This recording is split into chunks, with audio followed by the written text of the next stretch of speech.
Hello, everyone. Welcome back to Z Talks with your host, Zaria Musgrove, where I talk about books, movies, and TV shows that relate to history and classic literature. Now, today, the episode on the podcast will be a bit different because I will be exploring a part of my bookshelf that I don't usually talk about with others, which is my manga collection. So, I will be showing you guys the different manga that I have on my shelf and staying on brand with the podcast, going into the history of it. So, if you also enjoy manga as a side hobby, you will be able to walk away from this episode having a little bit more appreciation for manga when you read it. So, without further ado, let's get into it.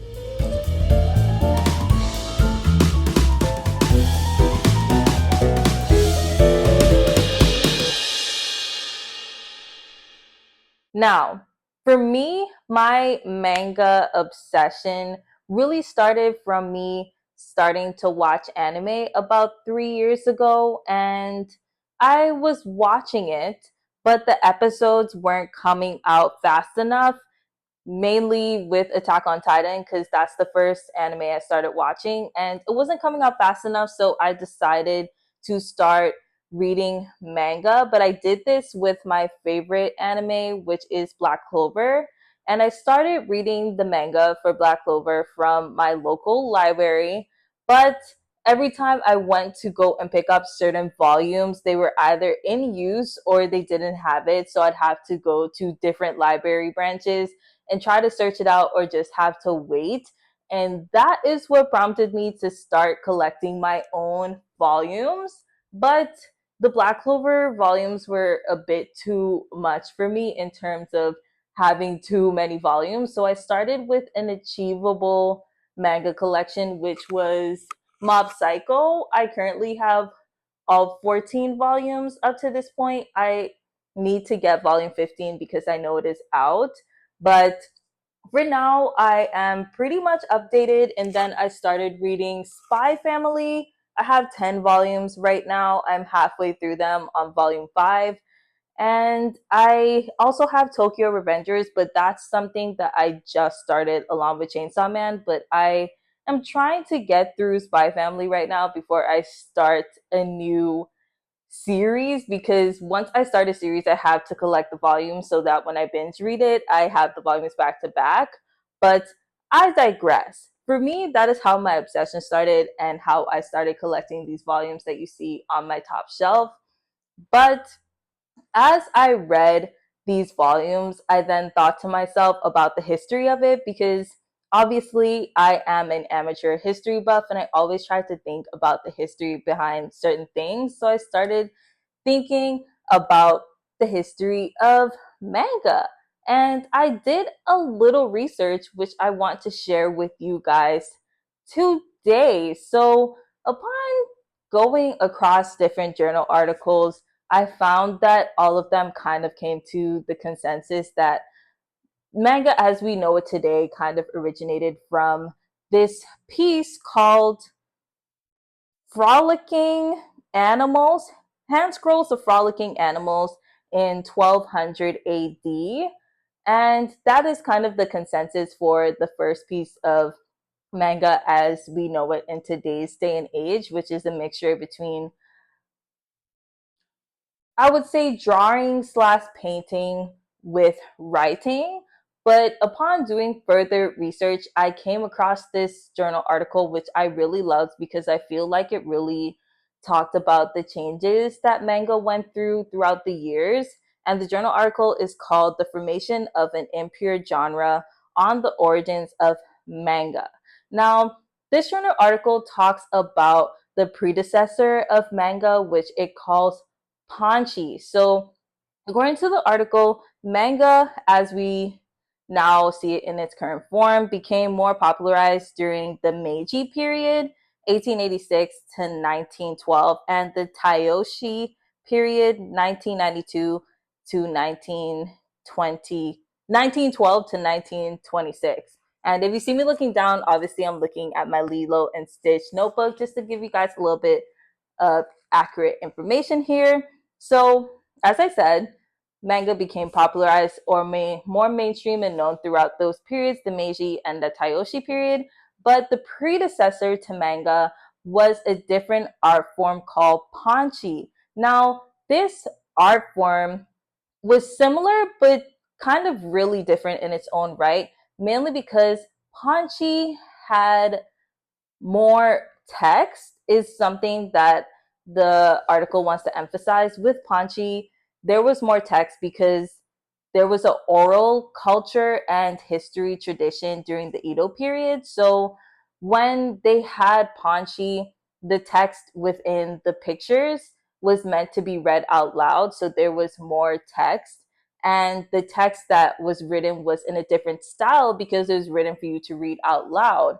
And another thing with Panchi was that the pictures that were depicted within them were word puzzles.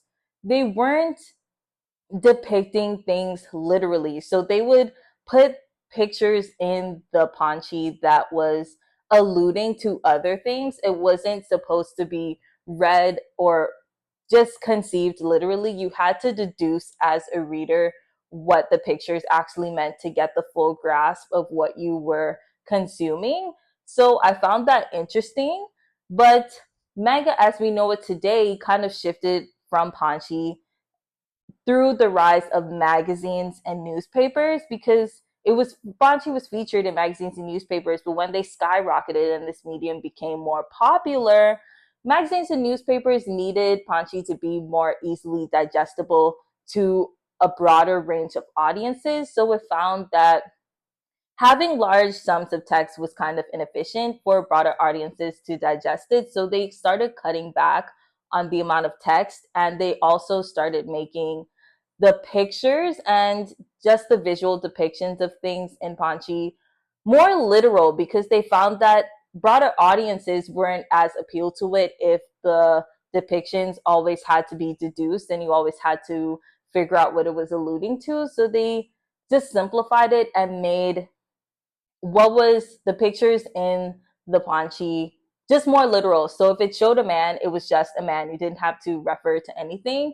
So with simplified pictures instead of puzzles and with less text, artists started referring to it as a new art form entirely, manga. So that is why we have such a set type of template for what we know manga to be today. Like completely literal but exaggerated pictures and paintings and graphics with minimal but effective text in order to explain and create an arc and a story to what is happening through a visual graphic aspect. And I found that interesting to me because it just shows how just commercialization and the popularization of something can change how it is portrayed and received by the audience. So I found that really interesting and it gave me a new appreciation for manga every time I read it. So I hope you guys get a new appreciation for it as well.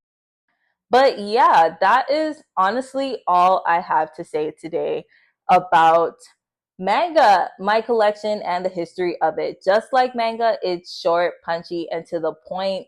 And I just wanted to come on here and share a different aspect of my bookshelf so you guys can really see that, I do read other genres. And if you also see on socials, I don't just read manga. I also have some French books on my shelves and also some romance that was from the Young Adults Book Club picks over the past couple months. So my bookshelves, even though I focus on history and classic literature, they are quite diverse. But I just wanted to share with you guys manga on my shelves because I found that this is something I don't usually talk about, but it's a big part of my reading and it's a avid side hobby for me and I hope to collect more in the future, especially with the new ones I've started, Chainsaw Man, so I'm looking for that in stores.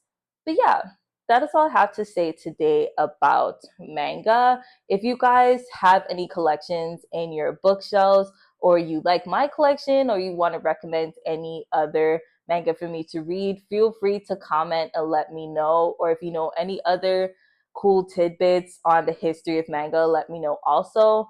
And if you're not into the manga, then that's okay. You should maybe watch anime or just get into manga because it's cool. But if not, that's okay. You can also come back for what I regularly talk about, which is history and classic literature on previous episodes, or just wait 2 more weeks for another episode of C Talks.